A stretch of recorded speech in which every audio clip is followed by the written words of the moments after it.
Fala galera, Titio Argos de volta aqui com mais uma aulinha de biologia para vocês. A gente está entrando agora em embriologia, que é o estudo do desenvolvimento dos embriões, mais especificamente, a gente vai falar aqui dos cordados, incluindo a gente, seres humanos. Essa primeira aula, eu vou falar um pouquinho mais para vocês sobre a fecundação e sobre os tipos de ovos que a gente possui. Tá? Então seria uma introdução à embriologia. As etapas do desenvolvimento embrionário fica para a próxima aula aí, tá certo? Então vamos lá. A gente tem que entender que a embriologia ela vai começar com a fecundação. E o que é a fecundação? Fecundação é nada mais, nada menos do que o encontro do espermatozoide com o óvulo. Esse encontro do espermatozoide com o óvulo, ele é uma reprodução então chamada de sexuada, porque você tem aqui troca de material genético, em que o espermatozoide ele vai fornecer o pronúcleo dele para aquela célula do óvulo. Tá? Em que você tem lá um outro pronúcleo. Por que eu estou chamando de pronúcleo? Porque são dois núcleos que são haploides, já que os gametas são formados por uma meiose, então formando células que têm metade do número de cromossomos daquela espécie original. Então a gente está falando de qualquer espécie. Se fosse aqui um óvulo ou espermatozoide ser humano, a gente teria 23 cromossomos em cada um desses núcleos. Por quê? Porque quando você tiver a fusão dos núcleos, essa anfimixia aqui, então a fusão dos núcleos, você vai gerar aqui agora um núcleo sim diploide. E esse núcleo diploide, ele vai ter o conjunto total dos cromossomos da espécie. Ou seja, no caso do ser humano, 46 cromossomos. Isso aqui é importante, a meiose para fazer gameta para a gente é importante porque ela mantém a ploidia ao longo das gerações. Se tivesse espermatozoide e óvulo, cada um com seu núcleo contendo 46 cromossomos, a célula ovo teria 92 cromossomos. E assim, ao longo das gerações, é cada vez mais aumentando o número de cromossomos, até o momento que você poderia ter até o núcleo não aguentando a quantidade de cromossomo que tem dentro dele.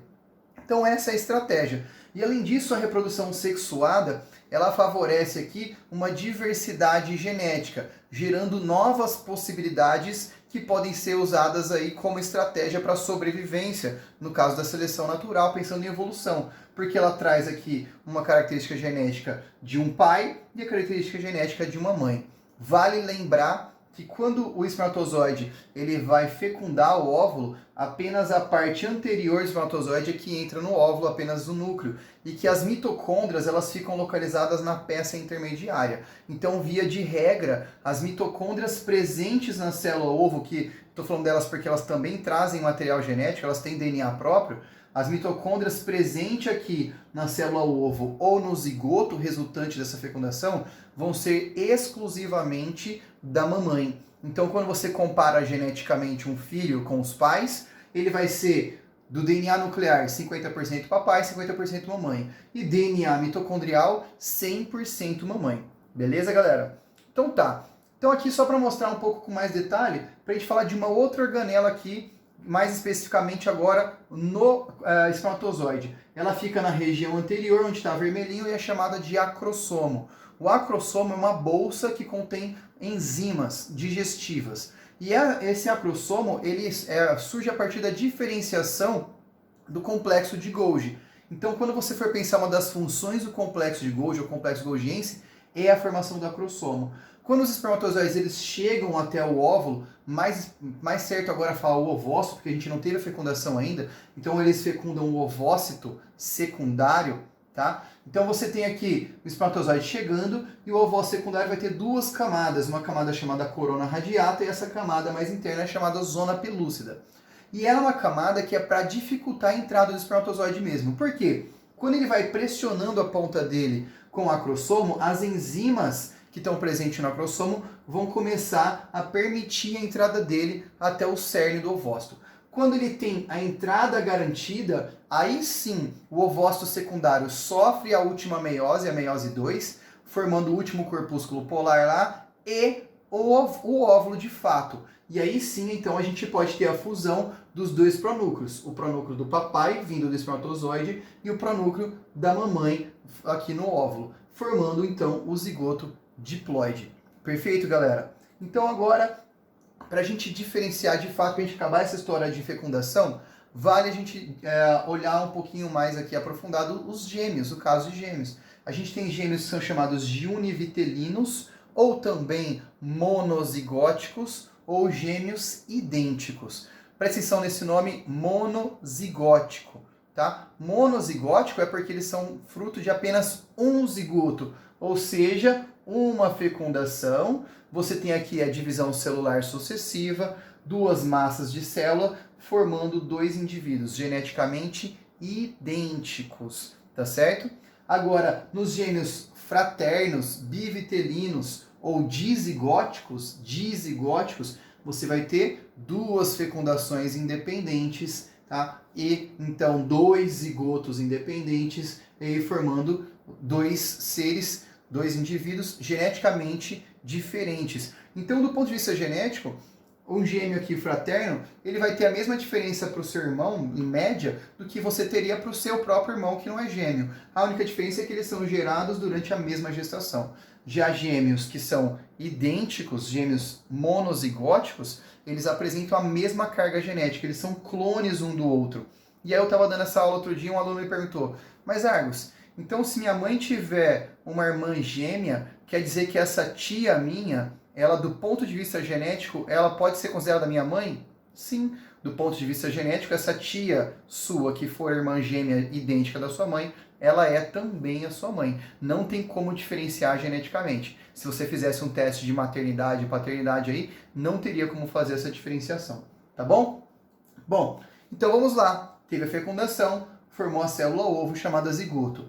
E aí nessa primeira etapa do desenvolvimento, a gente vai chamar ela de segmentação, tá? O que acontece? Esse zigoto ele vai sofrendo clivagens. Clivagens são nada mais nada menos do que mitoses, divisão celular, em que uma célula mãe gera duas células filhas idênticas a ela, células clones dessa. Tá? O detalhe que a gente usa esse nome de segmentação ou clivagem é que a célula do zigoto, a célula ovo, é uma célula muito grande. E aí quando ela vai fazer essa divisão, ela não tem aquele tempo de crescer antes para depois dividir e formar duas células do mesmo tamanho que a anterior. Não, ela já vai fazendo as divisões sucessivamente. Então essa célula ovo inicial, ela tem o mesmo volume que essas duas células filhas, o mesmo volume que essas quatro e assim por diante. E essas células derivadas do zigoto, ainda indiferenciadas, ou seja, a gente pode até chamar de células tronco, elas são chamadas de blastômeros. Quando uma divisão ela for desigual, como que está acontecendo agora aqui, ó, em que eu tenho as células de cima menores que a de baixo,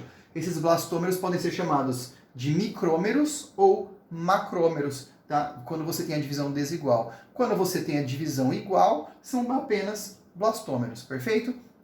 Então, essa é a primeira etapa do desenvolvimento. E ela vai ser determinada pelo tipo de ovo que o organismo apresenta. Então, eu vou apresentar para vocês alguns tipos de ovos aqui. Cai mais ou menos no vestibular, tá? Não é um assunto dos mais populares, mas tem alguns aqui que você precisa saber, beleza? Bom, então vamos prestar atenção primeiro no nome do ovo. Ovo oligolécito ou alécito. Olha só, esse lécito é o que a gente vai usar para classificar o ovo. Lécito significa vitelo, e vitelo é aquela substância que vai nutrir o embrião, que fica dentro daquele anexo embrionário chamado saco vitelínico. Tá? Então, lécito é vitelo. Oligo é um prefixo que significa pouco. Você já deve ter conhecido lá na ecologia de oligotrófico, quando você tem um ambiente que tem poucos nutrientes, ou lá na zoologia, quando você está falando de anelídeos, e tem os oligoquetas, que significa poucas cerdas. Então, oligolécito significa pouco vitelo. E esse vitelo vai ser distribuído igualmente em toda a célula. Então, você não tem um lado diferente dessa célula. Tá? Alécito seria o nosso tipo de ovo, mais especificamente falando. Dependendo do material que você consultar, você pode ver como os mamíferos chamados de oligolécito ou de alécito. A é negação, é praticamente sem vitelo. Perfeito? Bom, a segmentação desse tipo de ovo é uma segmentação holoblástica, ou seja, uma segmentação total, em que essa célula aqui, quando se divide em duas, formam duas células completamente separadas, tá? Então você teve aqui uma fissão no meio dessa célula, perfeito? E também você tem aqui, ó, as células com igual tamanho, ou seja, você não tem os micrômeros e os macrômeros, são todos blastômeros. Qual é o grupo que vai ter esse ovo, então? Mamíferos né? Lembrando que a gente tem alimentação suprida pela placenta, então por isso a gente pode ter pouco vitelo e os equinodermos, tá bom? Próximo tipo de ovinho, mediolécito, ou seja, mais ou menos vitelo aí, né? Ou heterolécito. Opa, meu querido, hetero significa diferente. Quer dizer que esse ovo, ele vai ter quantidades diferentes de vitelo, independendo da região da célula, tá? Então, olha só, no nosso zigotinho aqui, a gente vai ter um polo animal, que é onde fica o núcleo da célula e onde tem menos vitelo. E a gente tem um polo vegetativo, não é vegetal, tá? Um polo vegetativo, onde você tem uma maior concentração de vitelo.